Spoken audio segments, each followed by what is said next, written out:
আমরা আমাদের আশেপাশে অনেক হারাম রিলেশনের সাকসেসফুল স্টোরি দেখতে পাই যে তারা চুটিয়ে প্রেম করেছে, অনেকের বিয়ে পর্যন্ত হয়ে গেছে। কোনো মানুষ যখন কারোর সাথে হারাম রিলেশন করে তখন সে তাকে পেলেও ক্ষতিগ্রস্ত হবে, না পেলেও ক্ষতিগ্রস্ত হবে। সো ভালো আমরা বাসবো কাকে? হারাম রিলেশনগুলো সাকসেসফুল রিলেশন হয় কিনা এটার বাস্তবতা কি, এটা নিয়ে আজকে আমরা কথা বলবো। ধরুন মানুষ সুইসাইড করার উদ্দেশ্যে 5তলা 7তলা 10তলা বিল্ডিংয়ের উপর থেকে লাফ দেয়। তো লাফ দেওয়ার পর সবাই কিন্তু মারা যায় না, এদের মধ্যে থেকে 10% মানুষের এই চান্স থাকে যে তারা হয়তো বেঁচে যাবে। সো এই 10% মানুষের উপর ভিত্তি করে মানুষদেরকে 5তলা 7তলা বিল্ডিংয়ের উপর থেকে লাফ দেওয়ার জন্য উৎসাহিত করা, এটা আসলে বুদ্ধিমানের কাজ নয়। ঠিক এই ব্যাপারটাই ঘটে হচ্ছে হারাম রিলেশনের ক্ষেত্রে। আমরা আমাদের আশেপাশে অনেক হারাম রিলেশনের সাকসেসফুল স্টোরি দেখতে পাই যে তারা চুটিয়ে প্রেম করেছে, অনেকে ফিজিক্যাল রিলেশন করেছে, অনেকের বিয়ে পর্যন্ত হয়ে গেছে, কিন্তু তারা হারাম রিলেশন করতে গিয়ে মাদকাসক্ত হয়নি, ডিপ্রেশনে ভোগেনি, তাদের রেজাল্ট খারাপ হয়নি, আবার অনেকের কেরিয়ার অনেক ভালো। এটা আসলে কি, এটার বাস্তবতা কি? দেখুন, এগুলোকে সাকসেসফুল রিলেশন বললেও বিল্ডিংয়ের উপর থেকে লাফ দিয়ে একজন মানুষ মরে যাওয়ার যে বাস্তবতা, এটাতে কোনো পরিবর্তন হয় না।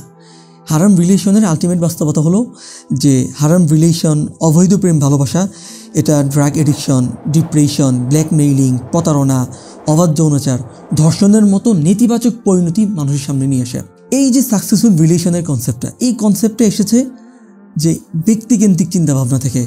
যে অনেকে ধরে নেয় হারাম রিলেশনের প্রভাব শুধুমাত্র ব্যক্তিকেন্দ্রিক না, বরং 90% ক্ষেত্রে দেখা গিয়েছে যে হারাম রিলেশনের যে নেতিবাচকতা, এই নেতিবাচকতার মাসুল গুনতে হচ্ছে পরিবার, সমাজ এবং রাষ্ট্রকে।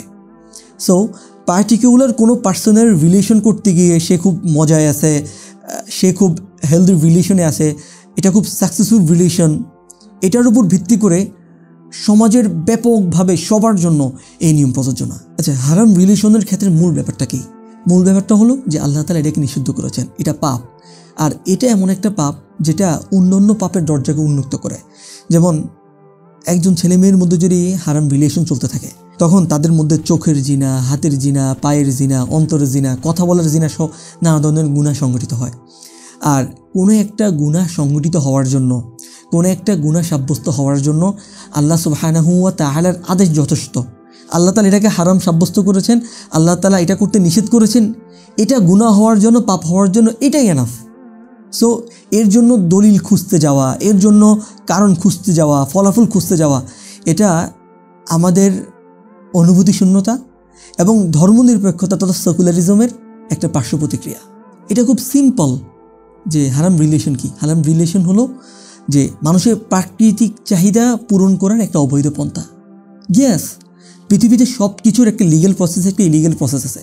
যেই জিনিসটার বৈধ প্রসেস আছে সেটা সেই বৈধ প্রসেসে না করে অবৈধ প্রসেস করলে সেটা হারাম হয়ে যায়। যেমন ধরুন, মানুষ ব্যবসা করে আর্ন করার জন্য। সো আর্ন করার জন্য লিগ্যাল প্রসেস হচ্ছে ব্যবসা করব বা অন্যান্য যত বৈধ পন্থা আছে সেভাবে করব। কিন্তু আমি যদি টাকা আর্ন করার জন্য মানুষের উপর জুলুম করি, সুদ খাই, ঘুষ খাই, তাহলে কি সেটা হালাল হয়ে যায়? ঠিক এই ব্যাপারটাও রিলেশনের করার ক্ষেত্রে, যে মানুষ বিয়ে করবে, মানুষ একজন মানুষকে ভালোবাসবে, তবে সেটা হারাম রিলেশনের পদ্ধতিতে না, বিয়ে বহির্ভূত পদ্ধতিতে না, এটা ইলিগ্যাল প্রসেস। লিগ্যাল প্রসেস হচ্ছে বিয়ের মাধ্যমে একটা সুন্দর সম্পর্ক তৈরি করবে। একবার এক সালাফকে জিজ্ঞাসা করা হয়েছিল যে হারাম রিলেশন কি। তখন তিনি বললেন যে হারাম রিলেশন হচ্ছে অন্তরের একটি রোগ। মানুষ যখন আল্লাহ সুবহানাহু ওয়া তাআলা জিকির থেকে, তার স্মরণ থেকে উদাসীন হয়ে যায়, তখন আল্লাহ তাআলা শাস্তিস্বরূপ এই হারাম রিলেশনের পদ্ধতিতে তাকে আরেকটা মানুষের দাসে পরিণত করেন। নাউযুবিল্লাহ। আল্লামা ইবনে তাইমিয়া রাহিমাহুল্লাহর বিখ্যাত একটি গ্রন্থ মাজমাউল ফাতাওয়া, সেই মাজমাউল ফাতাওয়াতে ওনার বিখ্যাত একটি কোটেশন আছে। সেটি হলো যে কোনো মানুষ যখন কারোর সাথে হারাম রিলেশন করে তখন সে তাকে পেলেও ক্ষতিগ্রস্ত হবে, না পেলেও ক্ষতিগ্রস্ত হবে। তাকে না পাওয়ার ক্ষতিগ্রস্ততা কি? সেটা হচ্ছে এই যে অস্থিরতা, এক ধরনের ছেঁকে খাওয়া, ডিপ্রেশনে চলে যাওয়া, সেটা কখনো কখনো সুইসাইড পর্যন্ত গিয়ে গড়ায়। আর তাকে পাওয়ার পর ক্ষতিগ্রস্ত কি? সেটা হলো যে সে তাকে যতটুকু উপভোগ করতে পারবে তার চেয়েও বেশি সে কষ্ট পাবে। আমরা যেটাকে সাকসেসফুল রিলেশন বলছি, এটা সত্যি সাকসেসফুল রিলেশন কিনা?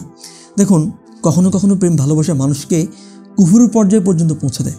আমরা যেই ভালোবাসা করে সাকসেসফুল হতে চাই, সেই ভালোবাসা আমাকে ইমানের গণ্ডি থেকে বের করে দিচ্ছে।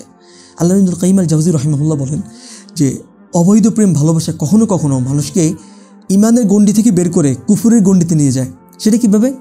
যে কখনো কখনো এমন হয় যে প্রেমিক আল্লাহ সুবহানাহু ওয়া তাআলার সন্তুষ্টির উপর তার প্রেমাস্পদের সন্তুষ্টিকে প্রাধান্য দিয়ে ফেলে।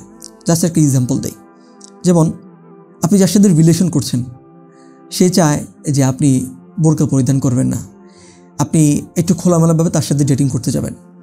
আর পর্দা করা হচ্ছে আল্লাহ সুবহানাহু ওয়া তাআলার আদেশ, একটি ফরজ বিধান। সো এই যে তার মনোরঞ্জন করার জন্য আপনি আল্লাহ সুবহানাহু ওয়া তাআলার একটা বিধানকে জলাঞ্জলি দিলেন, এই ব্যাপারটা ঠিক কি? আমি বলবো না, আপনি এটা যাচাই বাছাই করেন। সো মানুষ যেটাকে প্রেম মনে করে, মানুষ যেটাকে সাকসেসফুল রিলেশন মনে করে, সেটার মধ্যে সাকসেসফুল রিলেশন না, সেটা হচ্ছে এক ধরনের ব্যর্থতা। এটা হচ্ছে আমাদের জ্ঞানের স্বল্পতা, আমাদের বোঝের স্বল্পতা, আমাদের অনুভূতিহীনতা। দেখুন, আল্লাহ সুবহানাহু ওয়া তাআলা আমাদেরকে সৃষ্টি করেছেন, তিনি আমাদেরকে কতটা ভালোবাসেন। তিনি আমাদেরকে প্রতিটি মুহূর্তে অক্সিজেন দেন, অনেক অনেক নিয়ামত দেন। যদি তিনি আমাদেরকে ভালো না বাসতেন, তাহলে এই যে আমরা এত এত পাপ করি, এত এত গুনাহ করি, চাইলে তিনি আমাদেরকে ধ্বংস করে দিতে পারতেন। তিনি আমাদেরকে ধ্বংস করছেন না, তিনি আমাদেরকে সুযোগ দিচ্ছেন। সো ভালো আমরা বাসবো কাকে? নিশ্চয় আল্লাহ সুবহানাহু ওয়া তাআলাকে। আমরা একটা জিনিস আসলে বুঝতে চেষ্টা করি না, সেটা হলো তাহলে ইসলাম কি প্রেম ভালোবাসা নেই? হ্যাঁ, অবশ্যই আছে। সেটা করার জন্য ওয়ে আছে, সেটা হচ্ছে বিয়ে। আপনি বিয়ে করুন, খুব সুন্দরভাবে একটি দাম্পত্য জীবন শুরু করুন। আল্লাহ সুবহানাহু ওয়া তাআলা সেখানে একটা হারাম প্রেম ভালোবাসা থেকে আরও বেশি মহাব্বত আপনাদের মধ্যে ঢেলে দিবেন। এটা হচ্ছে ওয়ে। আল্লাহ সুবহানাহু ওয়া তাআলা চান যে আপনি আপনার জীবনের প্রতিটা ক্ষেত্রে তার আদেশ অনুসরণ করে, তার বিধানকে মেনে সেটা আপনি লিড করেন। এটাই আল্লাহ সুবহানাহু ওয়া তাআলা আপনার কাছে চান, আপনার কাছ থেকে তিনি এটা আশা করেন। সো ইসলামে প্রেম ভালোবাসার ক্ষেত্রে আমাদের সবার আগে প্রাধান্য পাবে হচ্ছে আল্লাহ। ওয়াল্লাযীনা আমানু আশাদ্দু হুব্বান লিল্লাহ। যারা মুমিন তারাই আল্লাহ সুবহানাহু ওয়া তাআলাকে সবচেয়ে বেশি ভালোবাসে। সো সবার আগে প্রায়োরিটি আল্লাহ সুবহানাহু ওয়া তাআলা। এরপর হচ্ছে রাসূল সাল্লাল্লাহু আলাইহি ওয়াসাল্লাম। রাসূল সাল্লাল্লাহু আলাইহি ওয়াসাল্লাম বলেন, লা ইউমিনু আহাদুকুম হাত্তা তাকুনা হাব্বা ইলাইহি মিন ওয়ালিদিহি ওয়া ওয়ালাদিহি ওয়ান নাসি আজমাইন। তুমি ততক্ষণ পর্যন্ত প্রকৃত মুমিন হতে পারবে না যতক্ষণ পর্যন্ত না তুমি সব কিছু চেয়ে তোমার সন্তান, পিতামাতা ইত্যাদি থেকে তুমি রাসূল সাল্লাল্লাহু আলাইহি ওয়াসাল্লামকে বেশি ভালো নামাসবে। সো সবার আগে প্রায়োরিটি পাবে আল্লাহ, এরপর রাসূল সাল্লাল্লাহু আলাইহি ওয়াসাল্লাম, এরপরে অন্যরা যারা আছেন। আল্লাহ এবং তার রাসূলকে ভালোবাসার অর্থ হলো আল্লাহ তাআলার বিধানগুলো মানা, রাসূল সাল্লাল্লাহু আলাইহি ওয়াসাল্লাম যে লাইফস্টাইল আমাদের জন্য রেখে গেছেন তার সুন্নাহগুলো মানা, প্রফেটিক লাইফস্টাইলকে ফলো করা। সো আমরা যদি আল্লাহ এবং তার রাসূলকে যথাযথভাবে মানি, যেটা আমাদের জান্নাতে যাওয়ার গ্যারান্টি, আল্লাহ সুবহানাহু ওয়া তাআলার সন্তুষ্টি পাওয়ার গ্যারান্টি, কিয়ামতের দিন রাসূল সাল্লাল্লাহু আলাইহি ওয়াসাল্লামের কাছাকাছি থাকার গ্যারান্টি, তাহলে আমাদেরকে তাদের বিধান মানতে হবে, রাসূল সাল্লাল্লাহু আলাইহি ওয়াসাল্লামের ওয়ে মানতে হবে, তার প্রফেটিক লাইফস্টাইলকে নিজেদের মধ্যে ধারণ করতে হবে। যখনই আমরা সেটা করতে যাব, তখন আমরা দেখব যে এই ধরনের হারাম রিলেশনের কোনো বাস্তবতা নেই। একজন প্রকৃত মুমিন আল্লাহ এবং তার রাসূলের অবাধ্য হয়ে এই ধরনের হারাম রিলেশনের, সাকসেসফুল রিলেশনের কোনো কনসেপ্ট খুঁজতে যায় না। দিন শেষে এগুলো ব্যর্থতা। আল্লাহ তাআলা আমাদেরকে এই হারাম রিলেশনের যে লোভ, যে চিন্তাগত বিভ্রান্তি, সেটা থেকে আমাদেরকে হেফাজত করুক। আমিন।